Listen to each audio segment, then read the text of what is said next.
Good morning बच्चों। तो हम लोग महादेवी वर्मा जी को पढ़ रहे हैं। आपने हिमालय का अध्ययन कर लिया। आज हम वर्षा सुंदरी के प्रति, ठीक, वर्षा सुंदरी के प्रति जो महादेवी वर्मा की रचना नीरजा है उससे ये एक छोटा सा अंश लिया गया है, ठीक। तो उसी का अध्ययन हमें आज करना है। देखते हैं। रूपस तेरा घन केश पास, श्यामल श्यामल कोमल कोमल, लहराता सुरभित केश पास, नभ गंगा की रजत धार में धो आई क्या इन्हें रात, कंपित हैं तेरे सजल अंग सिहरा सा तन, हे सद्य स्नात, भीगी यलकों के छोरों से चूती बूंदे कर विविध लास, रूपस तेरा घन केश पास। ठीक, अब यहाँ पर कवित्री ने वर्षा को सुंदरी के रूप में वर्णित किया है। ठीक, वर्षा को क्या किया है? वर्षा को सुंदरी के रूप में वर्णित किया है। रूपस तेरा घन केश पास, कवित्री कह रही है कि हे वर्षा सुंदरी, तेरा घन मतलब बादल रूपी, काले केश मतलब बालों का समूह क्या है, कितना सुंदर है। ठीक, कवित्री कह रही है कि हे वर्षा सुंदरी, तुम्हारे काले बालों का समूह कितना सुंदर है। श्यामल श्यामल कोमल कोमल, कवित्री कह रही है कि तुम्हारे श्यामल श्यामल कोमल कोमल, कह रहे हैं कि श्यामल श्यामल मतलब काले काले, कोमल कोमल मतलब कोमल कोमल। ठीक, कह रहे हैं कि तुम्हारे कोमल काले और क्या है, सुरभित केश पास मतलब सुगंधित बाल क्या हैं, लहराता मतलब हवा में लहराते हुए बहुत ही अच्छे लगते हैं। ठीक, कह रहे हैं कि रूपस तेरा घन केश पास, श्यामल श्यामल कोमल कोमल, लहराता सुरभित केश पास। कवित्री कह रही है महादेवी वर्मा जी कि हे वर्षा सुंदरी, तुम्हारे या तेरे बादल रूपी काले बालों का समूह कितना सुंदर है और तुम्हारे कोमल कोमल और काले काले और सुगंधित बाल क्या हैं, हवा में लहराते हुए बहुत अच्छे लगते हैं। ठीक, ये ना लहराता सुरभित केश पास, सुरभित मतलब क्या होता है, सुगंधित, और केश पास मतलब बालों का समूह मतलब बाल। ठीक, क्या है, लहराते हुए कितने अच्छे लगते हैं। श्यामल श्यामल मीन्स होता है काले काले, और कोमल कोमल तो जानते हैं। कह रहे हैं कि तुम्हारे कोमल कोमल और काले काले बाल, काले काले और सुगंधित बाल हवा में लहराते हुए कितने अच्छे लगते हैं। नभ गंगा की रजत धार में धो आई क्या इन्हें रात। ठीक, कवित्री कह रही कि नभ गंगा की रजत धार में धो आई क्या इन्हें रात। कवित्री कह रही कि क्या तू या क्या तूने अपने इन बालों को क्या इन्हें रात मतलब रात में या कल रात में, कह रहे हैं कि आकाश गंगा की, कैसे, नभ गंगा मतलब आकाश गंगा की रजत धार में, मतलब रजत मतलब क्या होता है, चांदी, रजत मीन्स क्या होता है, चांदी। तो कह रहे हैं कि चांदी के समान, जैसे चांदी जिस तरीके से सफेद होती है उसी तरीके से कवित्री कह रही है कि चांदी के समान श्वेत धारा में क्या इन्हें धोकर आई हो, मतलब इन बालों को धोकर आई हो, कवित्री को ऐसा प्रतीत हो रहा है। ठीक, फिर से देखते हैं। नभ गंगा की रजत धार में धो आई क्या इन्हें रात, कवित्री कह रही है कि क्या तू अपने इन बालों को कल रात आकाश गंगा की चांदनी के समान रजत धार मतलब श्वेत जल में, श्वेत जल की धारा में क्या इन्हें धोकर आई हो। कंपित है तेरे सजल अंग सिहरा सा देते सद्य स्नात, करें कंपित है तेरे सजल अंग, सजल अंग मतलब यहाँ पर भीगे हुए अंग, सजल मतलब जल से युक्त।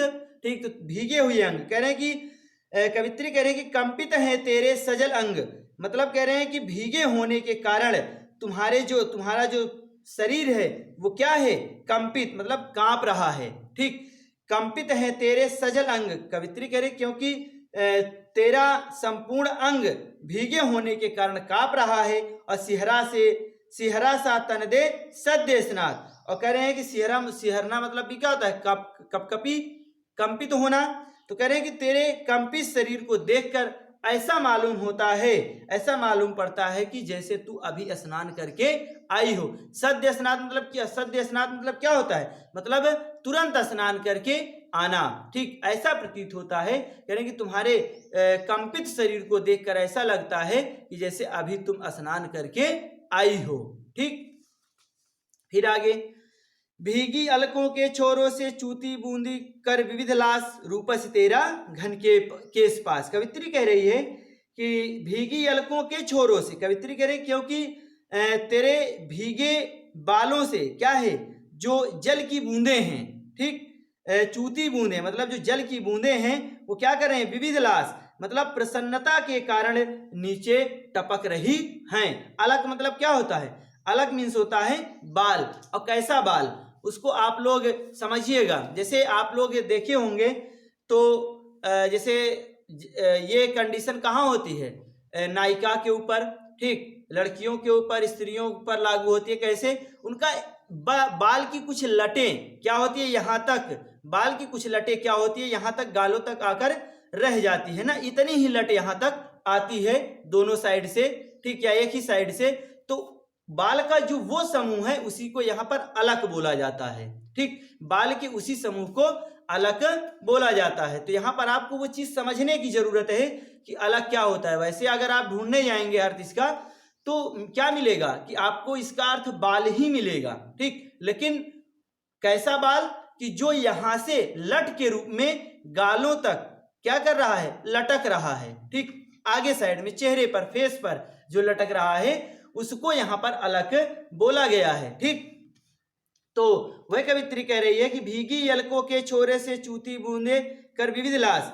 कवित्री कह रही है कि प्रसन्नता के कारण तो क्या कर रही हैं, जो जल की बूंदे हैं वो तुम्हारे भीगे बालों से क्या कर रही हैं, जल की बूंदे टपक रही हैं। ठीक, और रूपस तेरा घन के इस पास। कवित्री कह रही कि हे वर्षा सुंदरी, तेरे काले बालों का समूह बहुत ही सुंदर लग रहा है।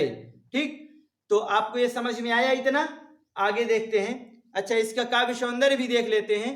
खड़ी बोली होगा यहाँ पर, ठीक, और चित्रात्मक शैली है, चित्रात्मक शैली है, श्रृंगार रस है, माधुर्य गुण है, लक्षणा शब्द शक्ति होगी, और रूपक और मानवीकरण अलंकार होगा, रूपक और मानवीकरण अलंकार होगा। देख रहे हैं ना कि प्रकृति को मानव के रूप में यहां पर प्रस्तुत किया जा रहा है। ठीक, फिर आगे देखते हैं।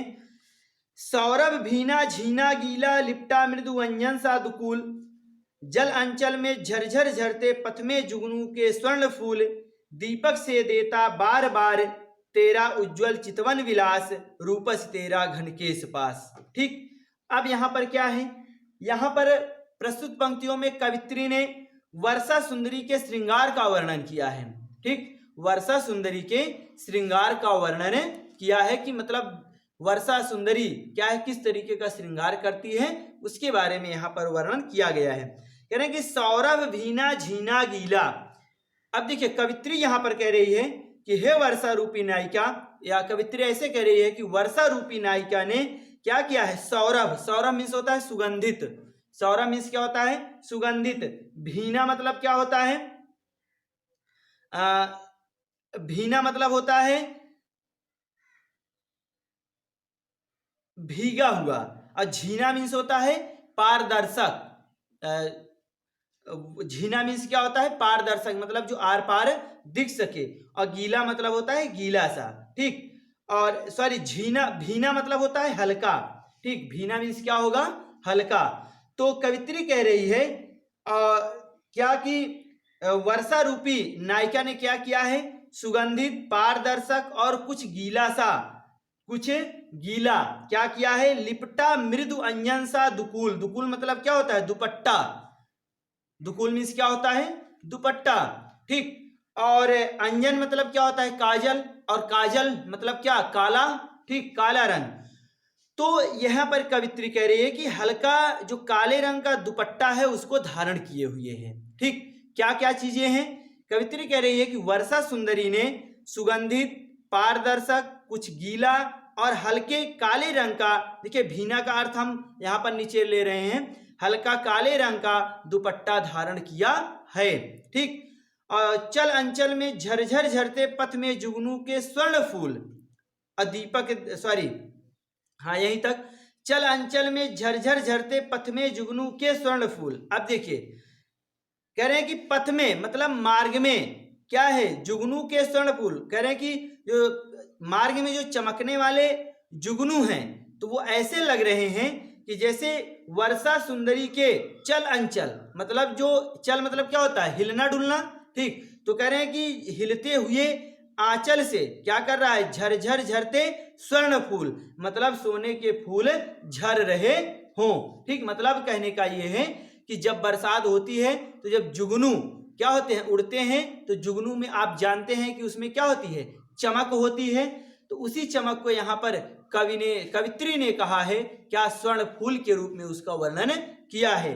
तो यहाँ पर कवित्री ने कहा है कि पथ में जुगनू के चल अंचल में झरझर झरते पथ में जुगनू के स्वर्ण फूल। कवित्री कह रही है कि मार्ग में चलने वाले जुगनू ऐसे लगते हैं कि मानो वर्षा सुंदरी के हिलते हुए, है ना, चल अंचल में मतलब हिलते हुए आंचल से क्या है, झरझर झरते स्वर्ण फूल, मतलब सोने के फूल झर रहे हों। ठीक, अब समझ में आया। चलिए आगे, दीपक से देता बार बार तेरा उज्जवल चितवन विलास। अब देखिए, दीपक से देता बार बार तेरा उज्जवल चितवन विलास। अब कवित्री कह रही हैं कि जब बादलों के बीच में क्या होता है, बिजली चमकती है। ठीक, जब बादलों के बीच में बिजली चमकती है तो उसको यहां पर कवित्री ने क्या रूप दिया है, उसको देखिए। तो कवित्री कह रही है कि बादलों की बिजली जब चमकती है तो वही क्या होती है, वर्षा की उज्जवल चितवन, मतलब उसकी चितवन है, उसकी दृष्टि है। ठीक, और क्या करती है, तो वह दृष्टि ऐसी लगती है। ठीक, कह रहे हैं कि वह दृष्टि जब किसी पर डालती है तो क्या होता है, उसके मन में भी प्रेम के दीपक देता बार बार ना, मतलब प्रेम के दीपक जगमगाने लगते हैं। ठीक, अब देखिए कह रहे हैं कि दीपक से देता बार बार तेरा उज्जवल चितवन विलास, मतलब जो दृष्टि है, ठीक, कैसे है, विलास पूर्ण रहती है, मतलब प्रेम युक्त रहती है। विलास मतलब क्या है, प्रेम युक्त। ठीक, वो रहती है। तो यहां पर कहा गया कि दीपक से देता बार बार तेरा उज्जवल चितवन विलास। ठीक, कवित्री कह रही है कि बादलों के बीच में जो बिजली चमकती है, ठीक, तो वही क्या है, वर्षा की या वर्षा रूपी नायिका की उज्जवल चितवन है। और जब वर्षा मतलब कह रहे हैं कि वर्षा सुंदरी अपनी यह दृष्टि किसी पर डालती है तो वो भी क्या हो जाता है, विलास, मतलब प्रेम के दीपक के रूप में क्या होता है, जगमगाने लगते हैं। ठीक, बार बार देना मतलब क्या होता है, बार देना, जला देना, जगमगा देना। ठीक, यहाँ बार बार का वो अगेन एंड अगेन वाला मामला नहीं है, यहाँ बार बार देना मतलब जला देना, जगमगा उठना। ठीक, ये है। फिर क्या है, उच्छ्वसित वक्ष पर चंचल है बकपातों का अरविंद हार, तेरी निश्वासे छू भू को बन बन जाती मलयज बयार, केकी रव की नूपुर ध्वनि सुन जगती जगती की मूक प्यास, रूपस तेरा घन केस पास।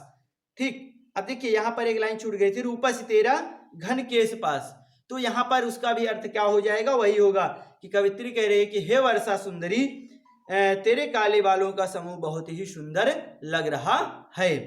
ठीक, अब देखिए, उच्छ्वसित वक्ष पर चंचल हैं बकपातों का अरविंद हार, तेरी निश्वासे छू भू को बन बन जाती मलयज बयार, केकी रव की नूपुर ध्वनि सुन जगती जगती की मूक प्यास, रूपस तेरा घन केस पास। तो यहाँ पर भी प्रसंग आपका वही है, वर्षा सुंदरी के श्रृंगार का ही वर्णन किया गया है। कह रहे हैं कि उच्छ्वसित वक्ष पर चंचल हैं बकपातों का अरविंद हार। कवित्री कह रही है कि जब वर्षा सुंदरी क्या करती है, मतलब कह रहे हैं कि वर्षा सुंदरी के सांस लेने के कारण उसके जो वक्ष स्थल हैं, है ना, वक्ष पर चंचल हैं। ठीक, कह रहे हैं कि उसके वक्ष स्थल पर क्या है, बकपातों का अरविंद हार। बकपातों मतलब क्या है, बगुलों की पंक्तियों का समूह। ठीक, देखते हैं आप कि बगुले क्या करते हैं, आकाश में एक क्रम बना के चलते हैं, एक पंक्ति बनाकर उड़ते हैं। ठीक, तो कवित्री ने यहाँ पर वही कहा है कि बगुले की पंक्तियों को हार के रूप में यहाँ पर कवित्री ने वर्णन किया है। ठीक, कि बग पातों का अरविंद हार, कह रहे हैं कि आकाश में जो उड़ते हुए बगुलों की पंक्तियों के रूप में क्या है, अरविंद हार मतलब श्वेत कमलों का, सफेद कमलों का क्या है, हार मालूम पड़ रहा है। ठीक, कहाँ पर, मतलब सांस लेने के कारण जब कवित्री का क्या है, वक्ष स्थल, ठीक, जो उसका वक्ष स्थल है वो जब कंपित हो रहा है। ठीक, तो कवित्री कह रही है कि आकाश में, देखिए इसका अलग अलग अर्थ कर लेते हैं तो ज्यादा सही रहेगा। उच्छ्वसित वक्ष पर चंचल हैं, कवित्री कह रही है कि सांस लेने के कारण कवित्री के वक्ष स्थल क्या है, कंपित हो रहे हैं। ठीक, और आकाश में उड़ते हुए बगुलों की पंक्तियों के रूप में जो श्वेत कमलों का हार क्या है, मालूम पड़ रहा है। कहने का मतलब यह है कि जो आकाश में वर्षा ऋतु में जब आकाश में बगुले क्या करते हैं, अपनी पंक्ति में उड़ते हैं, ठीक, पंक्ति में उड़ते हैं, तब वहां पर कवित्री ने क्या किया है कि उसको सफेद कमल का हार माना है। ठीक, तो यहाँ पर वही कवित्री कह रही है कि आकाश में उड़ते हुए बगुलों की पंक्तियों के रूप में सफेद कमलों का हार मालूम पड़ रहा है। फिर आगे, तेरी श्वासें छू भू को बन बन जाती मलयज बयार। ठीक, कह रहे हैं कि तेरी श्वासें छू भू को, कह रहे हैं कि जब वर्षा की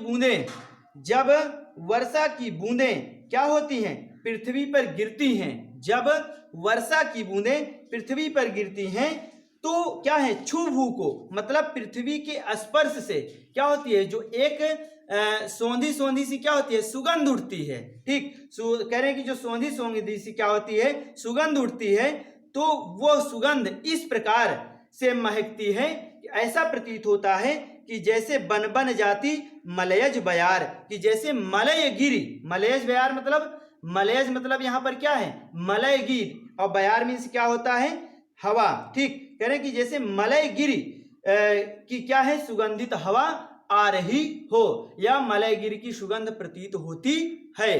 ठीक, फिर आगे, केकी रव की नूपुर ध्वनि सुन जगती जगती की मूक प्यास। ठीक, कह रहे हैं केकी रव की नूपुर ध्वनि सुन।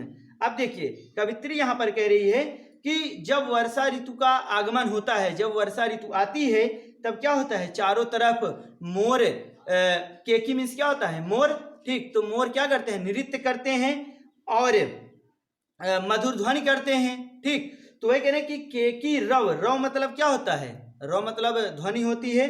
ठीक, केकी रव की नूपुर ध्वनि सुने, कह रहे हैं कि वर्षा के आगमन पर चारों ओर जो नृत्य करते हुए मोर की मधुर ध्वनि है। ठीक, मोर की मधुर ध्वनि है, वो कैसे प्रतीत हो रही है, नूपुर ध्वनि सुन। ठीक, ऐसा प्रतीत हो रहा है कि जैसे वर्षा ऋतु के पैरों में घुंघरू बज रहे हों।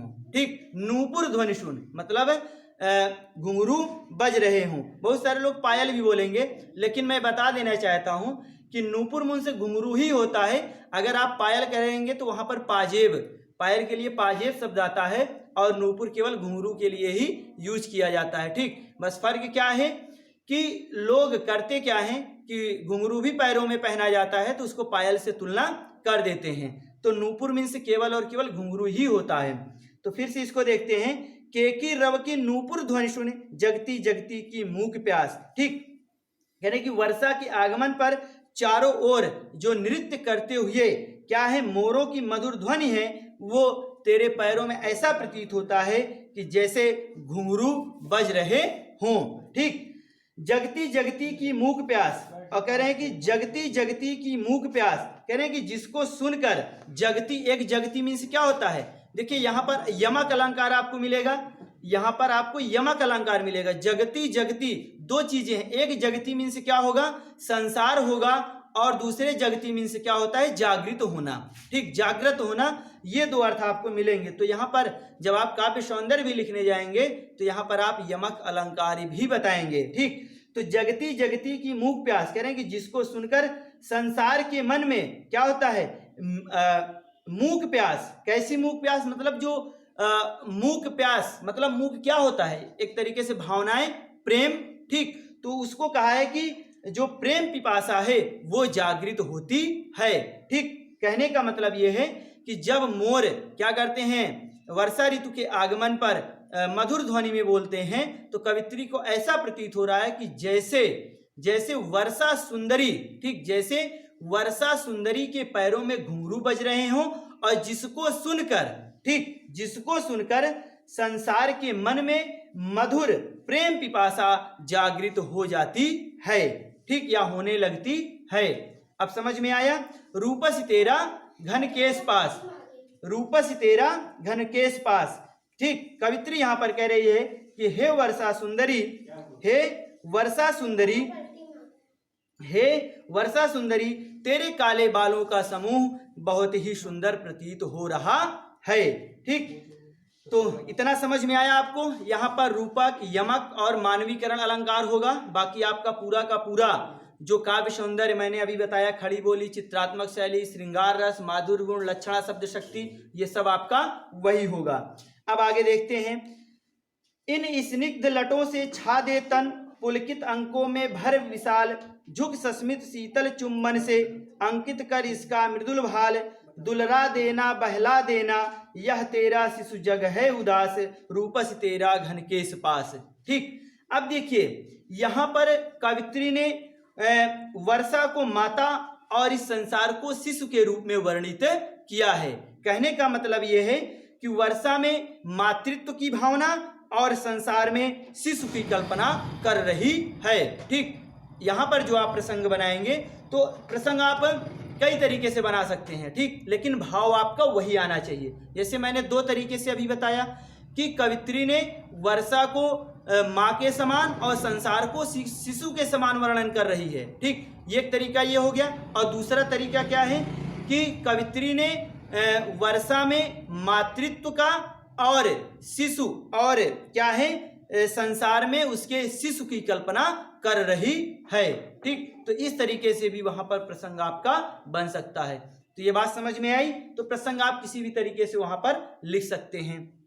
अब देखिए क्या है कि इन स्निग्ध लटों से छा दे तन, पुलकित अंकों में भर विशाल, झुक सस्मित शीतल चुम्बन से अंकित कर इसका मृदुल भाल, दुलरा देना बहला देना, यह तेरा शिशु जग है उदास, रूपस तेरा घन केश पास।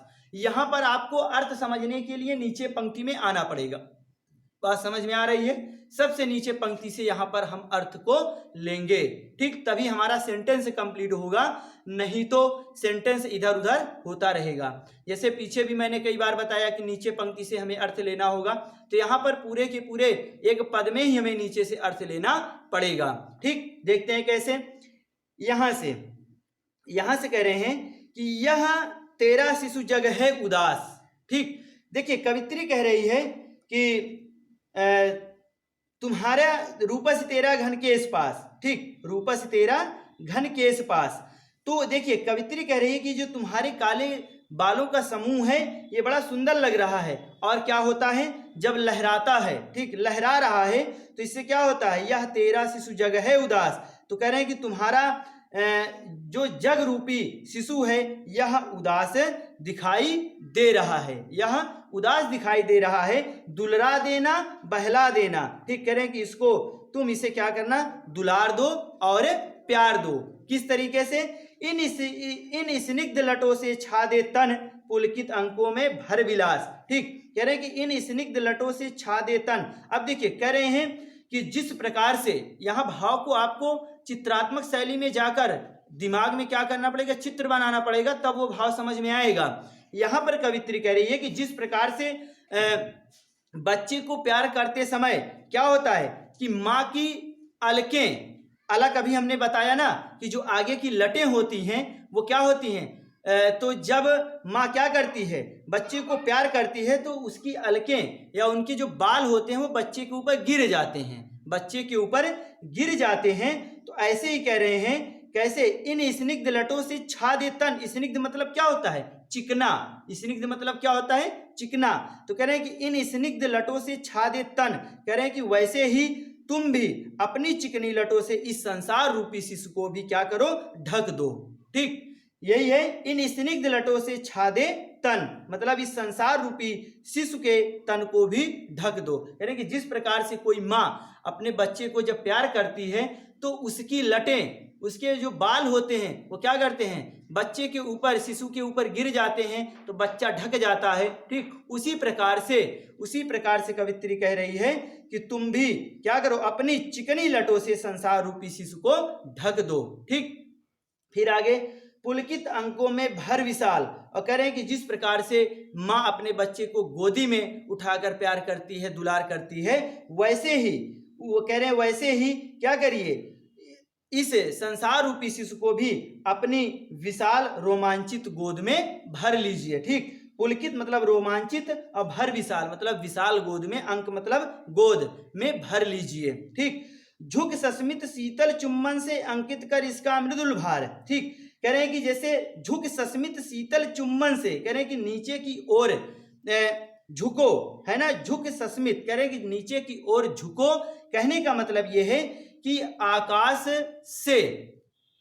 से जब जमीन पर बरसात की बूंदें पड़ती हैं, ठीक, तो वो क्या है, यहां पर कवित्री उसी को बोल रही है कि नीचे की ओर झुको और आसमान से जमीन की ओर आओ। ठीक, ये बात कर रही है कि झुक सस्मित शीतल चुम्बन से अंकित कर इसका मृदुल भार। कह रहे हैं कि शीतल चुम्बन मतलब क्या होता है कि अंकित कर इसका मृदुल भार। देखिए, मृदुल भार कहने का, भाल मीन्स क्या होता है, मस्तक। किसका मस्तक, जो यहाँ पर पहाड़, पर्वत, ऊंचे ऊंचे शिखर हैं, उसके कह रहे हैं कि उन पर्वतों को तुम क्या कर लीजिए, चूम लीजिए। ठीक, उन पर्वतों को चूम लीजिए। कैसे, अपने मुस्कुराहट भरे चुम्बन से। ठीक, फिर से इसको देखते हैं, झुक सस्मित शीतल चुम्बन से अंकित कर इसका मृदुल भार। कवित्री कह रही है कि नीचे की ओर झुको, अर्थात आकाश से जमीन की ओर आओ, और क्या करिए, शीतल चुम्बन से, कह रहे हैं कि और अपने ठंडे चुम्बन से इस संसार के मस्तक को, इस संसार का मस्तक कौन है, इस संसार के मस्तक को, अर्थात ऊंचे ऊंचे पर्वत शिखरों को चूम लो। कैसे, जिस प्रकार से एक माँ अपने बच्चे के मस्तक को प्यार करते हुए, प्रेम करते हुए चूमती है, वैसे हे सुंदरी, हे वर्षा रूपी सुंदरी, तुम भी क्या करो, इस संसार रूपी शिशु के मस्तक को भी चूम लीजिए। ठीक, तो ये आपका क्या है, ये आपका वर्षा सुंदरी के प्रति चैप्टर कंप्लीट हुआ। यहाँ पर भी आपका क्या है, पूरा का पूरा काव्य सौंदर्य आपका जैसा ऊपर वाला था, पूरा का पूरा काव्य सौंदर्य वही होगा। ठीक, और आप इसको अच्छे से कंप्लीट करेंगे। यहाँ पर भी लास्ट वाला जो है, ये भी आपके एग्जाम की दृष्टि से इम्पॉर्टेंट है। ये भी कई बार एग्जाम में पूछा गया है, 8-10 बार एग्जाम में ये भी आ चुका है। ठीक, तो इसको भी आप क्या करेंगे, महत्वपूर्ण प्रश्न जानते रहेंगे। इसके बाद हम मिलते हैं अगले वीडियो में राम नरेश त्रिपाठी जी के साथ। ठीक, हाँ, आप लोगों को परेशान होने की जरूरत नहीं है। बहुत सारे बच्चे कमेंट कर रहे थे कि सर इसका जीवन परिचय कैसे होगा, तो जीवन परिचय भी आपको उपलब्ध करा दिया जाएगा, उसके लिए आप चिंता ना करें। ठीक, जैसे ही पूरे की पूरी काव्य पंक्तियां, पूरे चैप्टर यहाँ पर कंप्लीट होंगे, वैसे ही आपको जीवन परिचय भी उपलब्ध करा दिया जाएगा। ठीक, और हम मिलते हैं इसके बाद 7 चैप्टर में राम नरेश त्रिपाठी जी के साथ स्वदेश प्रेम में। ठीक, स्वदेश प्रेम से मिलते हैं। तब तक आप क्या करेंगे, इसकी संदर्भ, व्याख्या और प्रसंग, काव्य सौंदर्य, इसको आप अच्छे से कंप्लीट करेंगे। ठीक, तो मिलते हैं अगले वीडियो में।